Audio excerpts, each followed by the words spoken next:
Good morning friends. आज फिर मैं आपका स्वागत करती हूँ अपने यूट्यूब चैनल शुभारंभ में। मेरा आज का टॉपिक है अकेले रहना सीखो। आप भी सोचेंगे कि मैं ये क्या बात कर रही हूँ, कौन अकेले रहना चाहता है। अकेले रहना कोई नहीं चाहता, इसीलिए मैंने कहा कि अकेले रहना सीखो। जो लोग अकेले रहते हैं उसका मतलब ये नहीं होता कि वो दुनिया से अलग हो गए हैं या दुनिया के रोज़मर्रा के कामों को नहीं करते या लोगों से बातचीत नहीं करते या वो घमंडी हैं। ऐसा कुछ नहीं है। अकेले रहने से क्या होता है कि अपने बारे में हम जानते हैं, और ये मैं खुद अपने एक्सपीरियंस से कह सकती हूँ। अकेले रहने से हमारा मुंह बंद होता है सबसे पहले तो। वैसे भी हम जानते हैं कि ईश्वर ने हमें 2 कान और 1 मुंह दिया है कि सुनिए ज़्यादा और बोलिए कम। तो जब हम अकेले रहते हैं तो हमारा मुंह बंद होता है। मुंह बंद होता है तो हमारी जर्नी चालू होती है हमारे अंदर झांकने की। बहुत से विचार आते जाते रहते हैं, हम उनको गहराई से सोचते हैं। इसका मतलब ये नहीं कि दिमाग में शोर मच जाए। उसका हम सोचते हैं कि ये ऐसा क्यों हुआ, क्या इसको रोका जा सकता था, या इसका क्या फ़ायदा है या क्या नुकसान है। तो हम एक तरह से हमारी सोच रैशनलाइज होती है कि हम सामने वाले को, जो अभी तक हम समझ रहे थे कि मेरी सारी परेशानी का कारण ही ये व्यक्ति है, तो हमें समझ में आता है कि नहीं, वो व्यक्ति तो बाद में मेरी परेशानी का कारण है। मैं खुद अपने विचारों से अपनी परेशानी का कारण हूँ। तो सेल्फ अवेयरनेस बहुत होती है जब हम अकेले रहते हैं, अपने आप से बात करते हैं, अपने बारे में सोचते समझते हैं। दूसरा होता है कि वैल्यू ऑफ टाइम। जब हम अकेले रहते हैं तो हम अपने टाइम की वैल्यू करते हैं, उसमें कुछ प्रोडक्टिव काम करते हैं, हमारा कुछ छुपा हुआ हुनर सामने आता है और हम अपना टाइम वहाँ लगाते हैं। जबकि जब हम 50 लोगों के बीच में होते हैं तो हम दूसरे लोगों से एडजस्ट करने में, करवाने में, उनको खुश करने में, खुद खुश होने में ही हमारा वक्त निकल जाता है और हमारी प्रोडक्टिविटी पे कहीं कुछ असर आता है।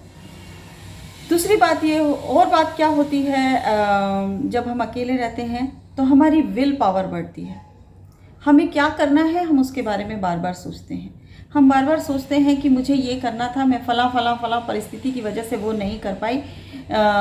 तो हम अपने आप को बार बार एक मैसेज देते हैं, एक सेल्फ प्रीचिंग करते हैं कि नहीं, मुझे करना चाहिए, मैं पढ़ी लिखी हूँ, मुझे कुछ करना चाहिए, मुझे ये काम आता है, मुझे करना चाहिए। मैं देखती हूँ कि मैं बहुत लोगों से बहुत बेहतर कर सकती हूँ, तो मुझे ये काम करना चाहिए, मुझे कुछ तो करना चाहिए। तो कुछ को करने के लिए हमारी आत्मा हमें एक ताकत देती है।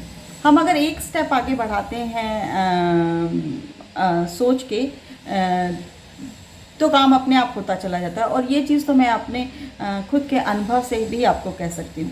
18 साल घर में, 17-18 साल घर में रहने के बाद मैंने छोटा सा काम करना शुरू किया, और वो उसका सबसे बड़ा कारण ये था कि मैं कुछ टाइम अकेले रही, जो मुझे बहुत ख़राब लगता था। वो परिस्थिति जन्य अकेलापन था, लेकिन बाद में मुझे धीरे धीरे उसकी आदत हो गई। और सच मानिए, आज मैं अपने साथ रहने को मैं बहुत इंजॉय करती हूँ, क्योंकि अब मेरे अंदर इतनी विल पावर है, इतनी मानसिक शक्ति है कि मैं अब अपने डिसीज़न ले सकती हूँ, मैं यस नो सब बोल सकती हूँ।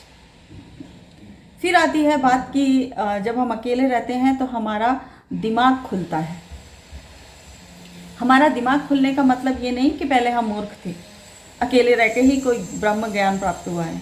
नहीं, ऐसा नहीं है, क्योंकि हम चीज़ों के महत्व को समझने लगते हैं, हम चीज़ों के क्यों, कैसे, क्या को समझने लगते हैं, तो हम ज़्यादा ओपन माइंडेड होते हैं। हम चीज़ों को एक्सेप्ट करना सीख जाते हैं as it is they are.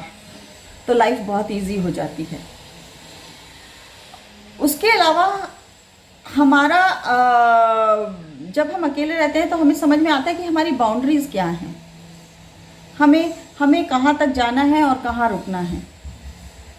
कोई हमारी बाउंड्री में कब तक आ सकता है, कोई हमारा कब तक और कितना फ़ायदा उठा सकता है, इस चीज़ को हम पहचानते हैं। हम अपनी बाउंड्री सेट करते हैं, ना हम किसी और दूसरे की बाउंड्री को वायलेट करने की कोशिश करते हैं, और ना हम किसी को अपनी बाउंड्री वायलेट करने की इजाज़त देते हैं। जबकि जब हम बहुत बातूनी होते हैं, गप शप में इधर उधर लोगों की कंपनी ढूंढते रहते हैं, तो हम खुद भी दूसरों की बाउंड्रीज़ को वायलेट करते हैं और दूसरे भी हमारी बाउंड्रीज़ को वायलेट करते हैं। और जब किसी की भी बाउंड्री वायलेट होती हैं, अगर हम किसी की सीमा को लांघते हैं, चाहे अपनी या किसी और की, तो हमें मानसिक क्लेश होता ही होता है। तो इस चीज़ से हम सीखते हैं कि हमारी स्ट्रेंथ क्या है, वीकनेसेस क्या हैं, ये हमें पता लगता है। जैसे मुझे पता लगा कि मेरी स्ट्रेंथ है, मेरी स्ट्रेंथ बोलना है, तो मैं आज आप लोगों के साथ बात कर पा रही हूँ। मेरी स्ट्रेंथ है कि मैं बच्चों को अच्छे से पढ़ा सकती हूँ, तो मैं पढ़ा रही हूँ। मेरी स्ट्रेंथ है कि मैं पेंटिंग कर सकती हूँ, कविताएं लिख सकती हूँ, लेख लिख सकती हूँ। तो ये स्ट्रेंथ मुझे ऐसा नहीं है कि मेरे अंदर थी नहीं या अचानक इनका प्रादुर्भाव हो गया है, नहीं, ये मेरे अंदर थी। मेरे को पहचानने में ही दिक्कत हो रही थी, मैं पहचान ही नहीं पा रही थी। और जब से पहचाना है, सच में लाइफ बहुत बहुत काफ़ी मायने तक बदल गई है। अकेले रहने से एक चीज़ और आती है, हम दूसरे के प्रति संवेदनशील होते हैं। सहानुभूति से ज़्यादा हम दूसरे के प्रति संवेदनशील होते हैं, दूसरे के दुख दर्द को समझते हैं। क्योंकि जब हम अकेले बैठते हैं और किसी चीज़ के बारे में सोचते हैं, तो हमें एहसास होता है कि हर व्यक्ति अपनी अपनी लड़ाई लड़ रहा है। हर व्यक्ति अपनी अपनी लड़ाई लड़ रहा है। तो उस दौरान अगर वो आपसे कुछ कहता है, कुछ अच्छे बुरे शब्द कहता है, तो आप उसकी लड़ाई को भी समझ सकते हैं, उसके मानसिक तनाव को समझ सकते हैं, जिससे क्या होगा कि आप एक बेहतर इंसान बनने की तरफ अग्रसर होते हैं। अकेले रहने का एक बहुत बड़ा फ़ायदा जो मुझे लगा कि मेरी जो गट फीलिंग जिसे हम कहते हैं, आंतरिक संवेदनशीलता जिसे हम कहते हैं, कि लोगों कई बार होता है ना कि हम कहते हैं कि अरे मुझे लग रहा था कि ऐसा कुछ होगा, वो चीज़ बहुत बढ़ जाती है। क्योंकि अब आपको दुनिया को देखने का नज़रिया आपका फैल गया है। अकेले रहना हमें ये क्वालिटी बहुत अच्छी देता है।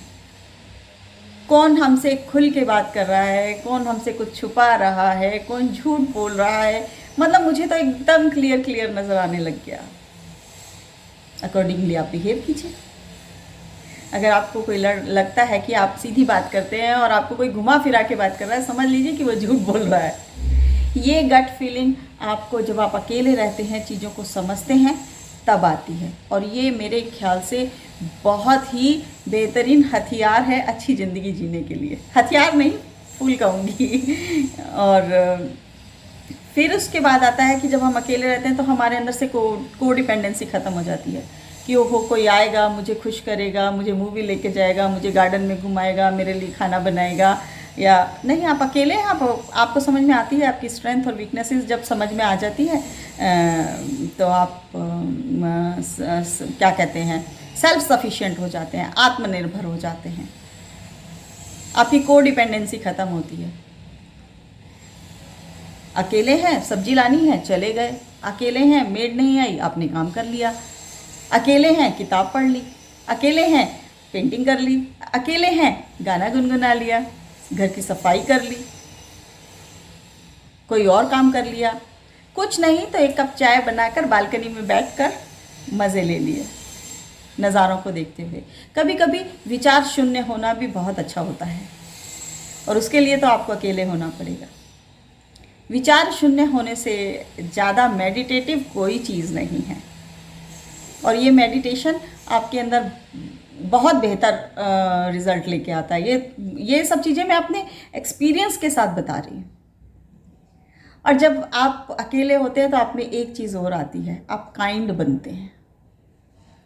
आप में दयालुता का भाव आता है। दयालुता का भाव का मतलब ये नहीं कि आप बेमतलब की चैरिटी करने लगे, कम से कम आप विचारों से तो दयालु हो जाते हैं। आप पशु पक्षी पेड़ पौधे नेचर के प्रति दयालु हो जाते हैं, क्योंकि वो आपको सुंदर लगने लगता है, क्योंकि अब आपका वो साथी है। यहाँ भी आप अकेले नहीं हैं। हाँ, आप उनसे ज़बानी रूप से बात नहीं कर सकते, लेकिन आप उनको महसूस कर सकते हैं। पेड़ पौधों से मिलने वाली खुशी, जानवरों की छोटी छोटी नॉटी उनकी हरकतें देखकर जो खुशी मिलती है वो इमेंस है। तो मैंने जो सीखा वो ये कि अकेले रहना मेरे लिए बहुत खूबसूरत परिवर्तन था। परिस्थिति जन्य था, पर धीरे धीरे इसकी आदत पड़ गई और मैंने इसको प्रोडक्टिव कामों में लगाया, अपने अकेलेपन को। और सच मानिए मेरा अकेलापन ऐसे गायब हो गया जैसे था ही नहीं कभी। मैं सबसे ज़्यादा अपनी कंपनी एंजॉय करती हूँ। मैं अकेले नाच लेती हूँ, मैं अकेले गा लेती हूँ, मैं पेंटिंग कर लेती हूँ, सो जाती हूँ, एक कप अच्छी सी चाय बना के विचार शून्य होकर बैठ जाती हूँ, ईश्वर का ध्यान करती हूँ, अपने पापा को याद करती हूँ। बहुत कुछ ऐसा है जो आप अकेले रह के कर सकते हैं, जो आप सबके साथ नहीं कर सकते। अपनी पुरानी मिस्टेक्स को से अकेले बैठ के आप सोच सकते हैं कि आपने जो गलती की उससे आप सीख क्या सकते हैं। आप खुद अपने एक बेहतरीन टीचर बन सकते हैं। दोबारा गलती ना दोहराने की कसम खा सकते हैं अकेले बैठ के। कन्फेस कर सकते हैं खुद के साथ, अपने अच्छे बुरे कामों को कन्फेस कर सकते हैं। और जब हम अपने अच्छे बुरे कामों को कन्फेस करते हैं तो ईश्वर हमसे सबसे ज़्यादा खुश होता है। और जब ईश्वर खुश होता है तो फिर आपको किसी की ज़रूरत नहीं। जब सर्वशक्तिमान का हाथ आपके सर पे है फिर किसी चीज़ की ज़रूरत नहीं। बस उसके लिए आपको एक काम करना है, आपको अकेले रहना सीखना है और खुशी खुशी अकेले रहना सीखना है। इंसान को भगवान ने बनाया ही परिपूर्ण है, पूर्ण रूप से। उसे किसी की ज़रूरत नहीं है। तो फिर मिलते हैं, सोचिएगा ज़रूर। उम्मीद करती हूँ कि आपको मेरा ये अनुभव पसंद आया होगा। फिर मिलते हैं।